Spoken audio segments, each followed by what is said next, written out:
attempting to contend with a nearly 13% electricity tariff hike, but for Johannesburg's prepaid users, that amount now comes with an additional 200 rand per month.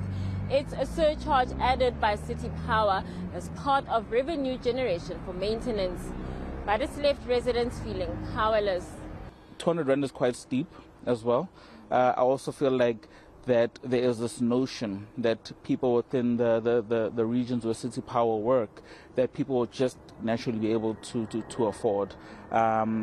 It's not the case. And they didn't tell us, they didn't ask our opinion on it. They spoke about it in the news, and then the next thing, oh, it's implemented and now it's there, and well, that's it, just, live with it. And they put it from, I think it was supposed to be 500, then at least it came down to 230, now it's 200, but it still doesn't justify.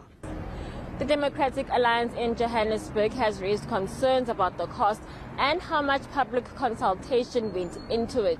We believe that the public participation around this has not been inclusive, the same way we said that the IDP process was not inclusive, and people's comments and objections or views have not properly been considered. Action SA, meanwhile, says City Power should be doing its own due diligence on non-paying customers before penalizing its paying clients.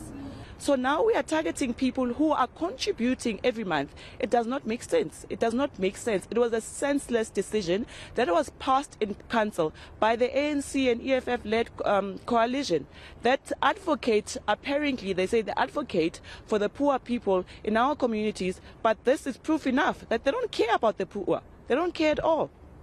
Meanwhile, City Power explains that it had no choice but to implement the surcharge that had been in the works for years.